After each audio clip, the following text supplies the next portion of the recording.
दोस्तों नमस्कार। मैं केपी सिंह। आप अपने चहेते प्लेटफॉर्म पीपुल बिल पर पिछले दिनों के हाल ही में पाकिस्तान के सेनाध्यक्ष जनरल आसिम मुनीर, जो फील्ड मार्शल भी वहाँ पे हो गए हैं, वो अमेरिका की यात्रा पर थे। और अमेरिका पे जो जो उन्होंने अमेरिका की धरती से जो कुछ कहा, या अमेरिका ने और ट्रंप प्रशासन ने अपनी धरती से जो कुछ उनको कहने दिया, उसको लेके पूरी पूरी दुनिया में चर्चा हो गई। खुद अमेरिका में उस पर जो है बहुत आक्रोश प्रकट किया जा रहा है। उन्होंने जो कहा बहुत बहुत ही आपत्तिजनक है। उन्होंने अमेरिका की धरती से सरेआम भारत को परमाणु हथियारों के इस्तेमाल की धमकी दी। उन्होंने जो है सरेआम ये भी कहा कि अगर वो सिंध नदी पर भारत कोई बांध बनाएगा तो हमारे पास इतनी मिसाइल है कि हम मिसाइलें देख के उसको तोड़ देंगे। उसने भारत को सबक सिखाने वाली पूरी तरह से आक्रामक भाषा का इस्तेमाल किया। अमेरिका का मित्र देश है भारत, और फिर वो जो है परमाणु युद्ध ना होने देने के लिए दुनिया का इसका तो स्वयंभू संरक्षक भी है अमेरिका में, फिर भी उसने आसिम मुनीर को ये कहने दिया। और अचानक आसिम मुनीर ने कह दिया, अमेरिका प्रशासन पहले से अनुमान नहीं कर पाया। तो फिर राष्ट्रपति ट्रंप को या उनके प्रशासन के किसी सीनियर अधिकारी को इस पर आपत्ति प्रकट करनी चाहिए थी, और तत्काल ही आसिम मुनीर के अमेरिका में प्रवेश पर रोक लगानी चाहिए थी। लेकिन अमेरिका में, पूरी दुनिया में, खुद अमेरिका के अंदर उसके आसिम मुनीर के इस बयान को लेकर आक्रोश प्रकट किया जा रहा है। लेकिन ट्रंप साहब है कि उनकी सेहत पर कोई फ़र्क ही नहीं पड़ रहा है। उनके तो जो एक पेंटागन के पूर्व अधिकारी है, जो अमेरिका का रक्षा मुख्यालय है, उनका तो एक दिन पहले जो बयान आया माइकल रूबिन का, वो तो उन्होंने तो भारत से भी ज़्यादा कड़ी प्रतिक्रिया जाहिर की है आसिम मुनीर के प्रति। उन्होंने तो ये कहा है कि आसिम मुनीर जो है वो तो एक वर्दीधारी लादेन उन्होंने उसको बता डाला है। मतलब वो उन्होंने स्पष्ट रूप से तरह से कह दिया कि आसिम मुनीर किसी एक जिम्मेदार राष्ट्र का सेना प्रमुख नहीं है, वो एक आतंकवादी गिरोह का सरगना है। लेकिन फिर भी ट्रंप प्रशासन कुछ प्रतिक्रिया देने के लिए प्रतिक्रिया नहीं दे रहा है। कोई ट्रंप प्रशासन इसके लिए आलोचना नहीं कर रहा, कोई कदम नहीं उठा रहा। ये जो है ये उसके धृष्टता की, ट्रंप प्रशासन की धृष्टता की पराकाष्ठा है। लेकिन अब क्या कहा जाए, अमेरिका का अगर इतिहास देखा जाए, अमेरिका में आज का जो शासक वर्ग है, वो शासक वर्ग तो मुनाफे के लिए मानवता का सबसे बड़ा हत्यारा रहा है। अमेरिका की वो जो शासक वर्ग है, वो अमेरिका का मूल नागरिक तो है नहीं। अमेरिका में तो जो तमाम जनजातीय समूह थे, तमाम जो कबीलों का जो है वहाँ पे की जो जमावट थी पहले, तब तो वहाँ जो गोरे नहीं पहुँचे थे। और जब वो कोलंबस ने अमेरिका की खोज पहुँची, और उसके बाद जब वहाँ निगाह पड़ी गोरों की, और उन्हें पता चला कि यहाँ तो वो जो बेशकीमती जो धातुओं की खाने हैं, यहाँ तो बहुत बेशकीमती खनिज संपदा है। तो फिर उन्होंने उनको हड़पने के लिए अमेरिका में जो तांडव किया वो इतिहास में दर्ज है। लाखों की संख्या में बेगुनाह वहाँ के जो मूल निवासी थे अमेरिका के, उनकी अमेरिका ने हत्या कराई, उन पर गोली चलवा के उनको मारा, उनको जहर तीरों चला के मारा। उनको जो है प्लेग के जो रोगी जिस कंबल को ओढ़ते थे, वो कंबल उनको विकृत करा दिया, बहुत ये दिखाते हुए कि हम बहुत रहमदिल है और बहुत मददगार है। और वो कंबल को ओढ़ने से इस तरीके से उनकी मौतें करा दी। कोई हथकंडा नहीं छोड़ा उन लोगों का सफाया करने में। और केवल इसलिए कि हमें यहाँ की अमेरिका की संविधा पर हमारा अधिकार हो जाए, यहाँ की खानों पे हमें कब्जा करने का मौका जाए। तो अमेरिका बहुत ही दुष्ट लोगों की धरती है। वो उसकी सभ्यता का बर्बरता से गर्वनाल का संबंध है। मानवद्रोही जो उसके संस्कार हैं, तो वो संस्कार कैसे बदल सकते हैं? आज भी अमेरिका उस नीति पे चल रहा है कि मुनाफे के लिए वो कुछ भी कर गुजरने को तैयार है, उसको कोई नैतिकता और मानवीय मूल्यों की कोई से परवाह नहीं है। तो पूरी दुनिया में अलंबरदार तो बनता है लोकतंत्र का और मानवाधिकार का, लेकिन कैसा लोकतंत्र का वो संरक्षक है, कैसा लोकतंत्र का संरक्षक है, कैसा लोकतंत्र का प्रसार कर रहा है, ये तो सब जानते हैं। खुद पाकिस्तान में भी ये स्थिति है कि पाकिस्तान में ये माना जाता है जो पिछले चुनाव है, तो पिछला चुनाव में वो अमेरिका की बहुत बड़ी भूमिका रही थी, जो उनकी सरकार को, पिछली सरकार को पलटवाने में और ये अपनी कठपुतली सरकार बनाने में, जिसके जो है जो सेना के पूरी तरह से नियंत्रण में शहबाज शरीफ को और इमरान को हटवाने में पूरा माना जाता है कि चुनाव धांधली करवाई अमेरिका ने। बांग्लादेश में भी सामने आ गया, एक चुनी हुई सरकार शेख हसीना वाजिद की, उन्होंने हमें एक बंगाल की खाड़ी में अमेरिका को सैन्य अड्डा स्थापित करने की इजाज़त नहीं दी। तो अमेरिका इतना नाराज़ हो गया कि अमेरिका जो है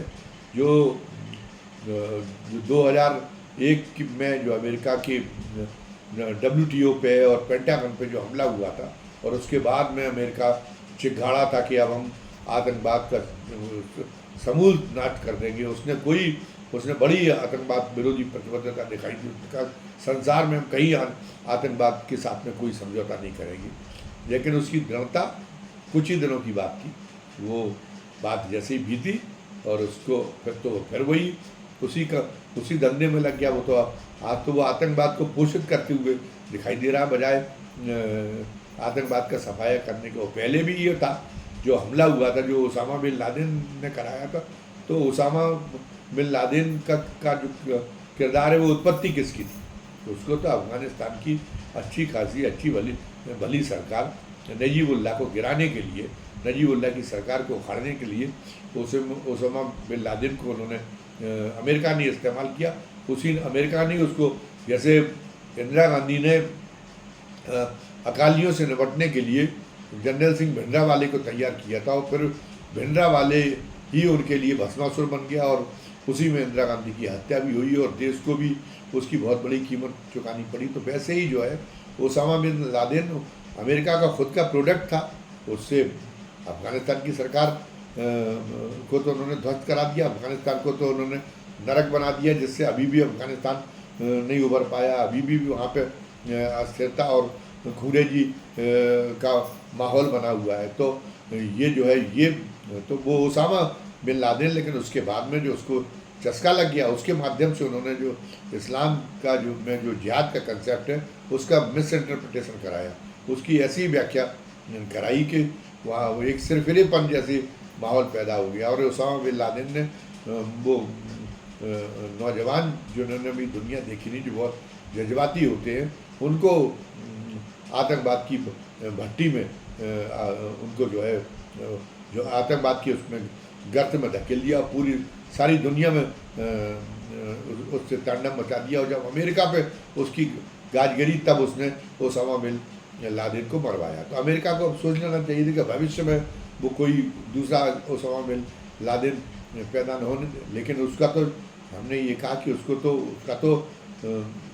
तो जड़ ही उसी में है, खूरेजी में ही उसकी जड़ है, बर्बरता में ही उसकी जड़ है, उसकी तो दाढ़ में खून का चस्का लगा हुआ है। तो फिर वो भूल जाता और फिर वही आतंकवाद पे ही कोई पालने पोसने में लग जाता है। तो हम बांग्लादेश का जिक्र कर रहे थे। बांग्लादेश में क्या हुआ? अस्थिर शेख हसीना वाजिद की सरकार को गिराने के लिए पाकिस्तान की बदनाम खुफिया एजेंसी ISI से साठगांठ करके अमेरिका ने क्या किया कि अमेरिका ने जो है ये जानते हुए भी कि वो जो प्रदर्शन वहाँ कराया जा रहा है शेख हसीना वाजिद का तख्ता पलट करने के लिए, वो जो है वो वहाँ पे उसके पीछे कट्टरपंथी खड़े हैं। कट्टरपंथियों के हाथ में बांग्लादेश चला जाएगा, और केवल वो बांग्लादेश के लिए समस्या नहीं रहेगी, वो खुद अमेरिका के लिए भी समस्या बन सकती है। वो कट्टरपंथी तो पूरी दुनिया को फिर वो बनाना चाहते हैं, एक पूरी इस्लामिक दुनिया बनाने का एक गलत सपना पाले हुए, और उसके लिए वो किसी कीमत पे किसी भी हद तक वो जा सकते हैं। वो जब खुद मुसलमानों तक के सगे नहीं है। जितना ज़्यादा इस बेवकूफ़ी में ये इस्लाम जगत की इस बेवकूफ़ी में कि एक सरिया शासन कायम करने की बेवकूफ़ी में जितनी मारकाट मुसलमानों ने खुद मुसलमानों ने की, उतनी किसी ने नहीं की। और ये पूरी देन अमेरिका की है। अमेरिका ने ब्रेन वॉश किया, अमेरिका ने जिहाद की गलत व्याख्या कराई। वरना जिहाद के तो ये है कि जो काम ईमान के खिलाफ हो उसके खिलाफ जिहाद माने, उससे सहमत नहीं होना चाहिए। अगर आप विरोध करने की ताकत है, इस्लामिक सिद्धांत कहते, तो वो ईमान के खिलाफ बात, मतलब जो आपकी अंतरात्मा के खिलाफ चीज़ है, उसको आप किसी भी कीमत पर स्वीकार नहीं करो। विरोध के करने की ताकत है तो विरोध से उसको रोको, विरोध करने की ताकत नहीं है तो चुप बने रहो और मौका लग जाए लेकिन मन से कभी भी उसके साथ मतों वो चाहे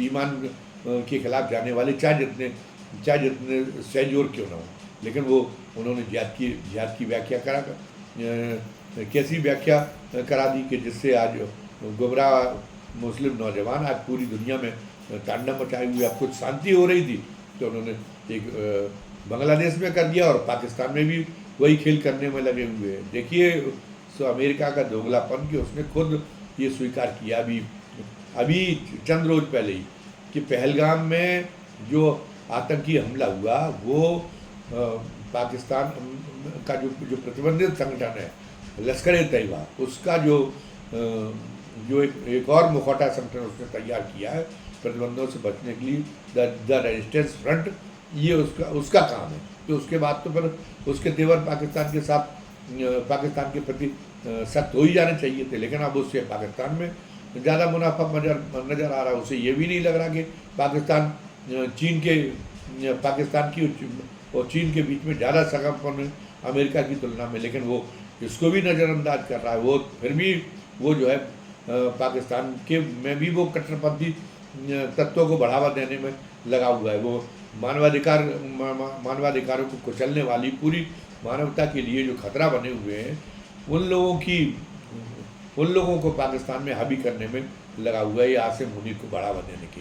तो एक बार उसने आसिम मुनीर को, अभी जब पहलगाम हमले के बाद में भी आसिम मुनीर को वहाँ के अमेरिका के सेना दिवस के दिन खास मेहमान के तौर पे बुलाया गया था। तभी समझ लेना चाहिए था, भारत को तभी सतर्क होना चाहिए था। लेकिन प्रधानमंत्री नरेंद्र मोदी ऊपर से चाहे जितना दिखाते हों, लेकिन वो जो भारतीयों की उसी हीन भावना के शिकार है कि उन्हें लगता है कि अगर गोरों से दोस्ती करने का एक आम भारतीय है, वो अब भारत इतना आगे बढ़ चुका है, इतनी बड़ी महाशक्ति बन चुका है, फिर भी एक आम भारतीय के मन में कुछ ही है कि वो एक गोरों के साथ अपनी दोस्ती को एक गर्व करने योग्य उपलब्धि के रूप में पेश करता है। इसलिए तो ट्रंप के पर इतने ज़्यादा न्यौछावर हो गए थे पिछली बार मोदी जी के, वो पता चला कि वहाँ पे उन्होंने ये भी राजनयिक मर्यादा को तोड़ के और अब की बार फिर ट्रंप सरकार जैसे नारे लगा लिए थे और ट्रंप को अपना बहुत बड़ा यार बताने लगे थे। लेकिन आज वही ट्रंप उनके साथ में, आज उसी ट्रंप के वजह से उन्हें भी अपमानित होना पड़ रहा है और उनके साथ साथ में पूरे देश को अपमानित होना पड़ रहा है। और मोदी जी असहाय हैं।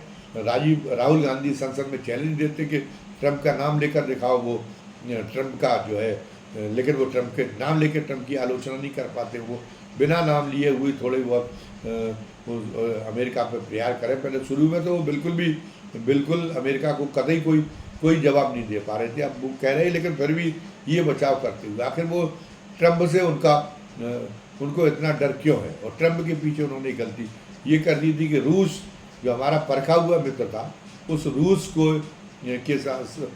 से उन्होंने रूस को मतलब संशयग्रस्त कर दिया था अपने प्रति।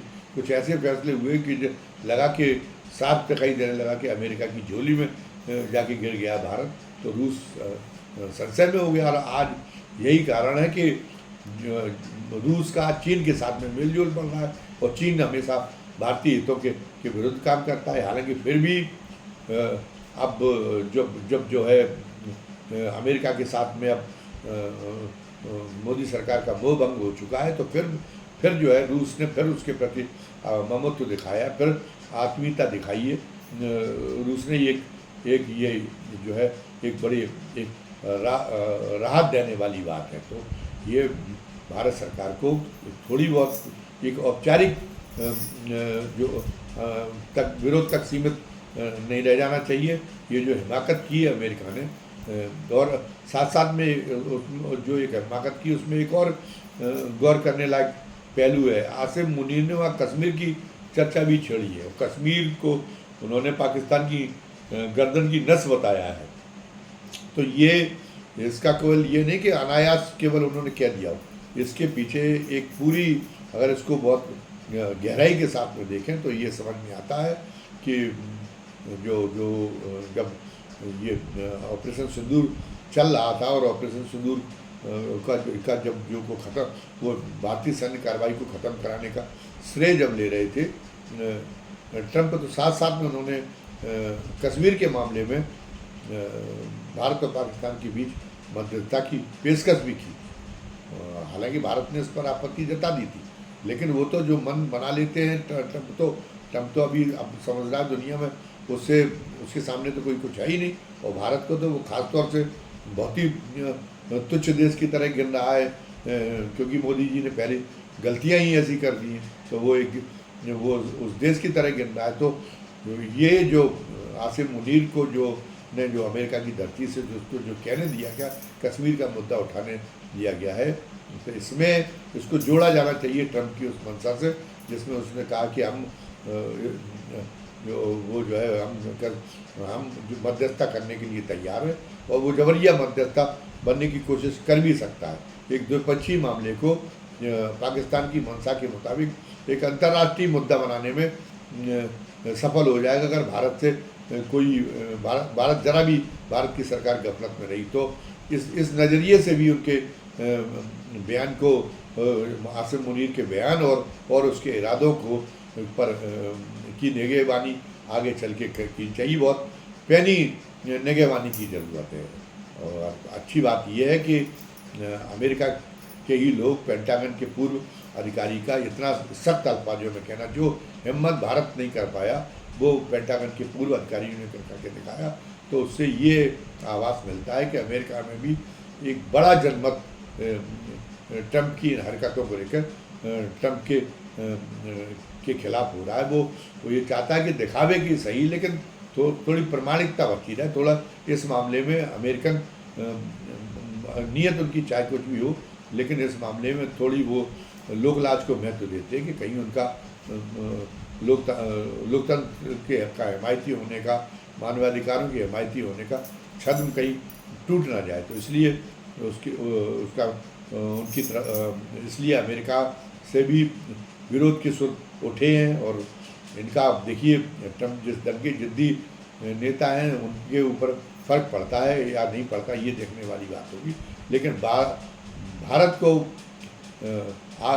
भविष्य में बहुत अमेरिका को लेकर बहुत सतर्कता बरतनी पड़ेगी। बहुत जो है अमेरिका को लेकर वो हमें ये सही है कि अमेरिका के साथ में ये भी नहीं होगा, ये भी बुद्धिमानी का काम नहीं होगा कि अमेरिका से वो एकदम भिड़ जाए। लेकिन जिस तरह से अभी बीच में उसने अमेरिका में का भरोसा कर लिया था, वो उस पर बिल्कुल भी कभी भी उस पर आगे चल के भरोसा नहीं किया जाना चाहिए। और भारत को अमेरिका उसके मामले में नियंत्रण में रहे। अमेरिका उसके हितों के विरुद्ध कुछ करने की सोचे, 100 बार सोचे, मतलब हितों के विरुद्ध जाने के मामले में। ये इसके लिए भारत को एक नए वैश्विक समीकरण बनाने होंगे, अपने लिए एक नए दोस्त खोजने होंगे। एक अच्छी बात है कि मोदी ने एक ठीक पहल की कि चीन से भी संबंध सुधारने के लिए भी अब की बार उन्होंने प्रयास किया है। और रूस के साथ में जो पुरानी गर्मजोशी है उसको जो है, पुरानी गर्मजोशी को फिर से पुनर्जीवित करने का प्रयास किया है। तो उनकी दिशा सही है। और शरद पवार ने जो विपक्ष के बहुत प्रमुख नेता ने बता दिया है कि बाहरी शक्ति के मामले में हम लोग भी, विपक्ष भी जो है सारे अपना मतभेदों को बुला के और उनका साथ देगा। तो मोदी जी को अब संभल के खेलना चाहिए और अमेरिका को भारत की शक्ति का एहसास करा देना चाहिए, ताकि भविष्य में वो ये जुर्रत न कर सके जो उसने ये जनरल मुनीर के मुंह से कहलवा के और भारत का मनोबल गिराने की जो कुचेष्टा की है, वो कुचेष्टा करने की हिमाकत भविष्य में अमेरिका न करवाए, इसका प्रयास मोदी सरकार को करना होगा। धन्यवाद। जय हिंद, जय भारत।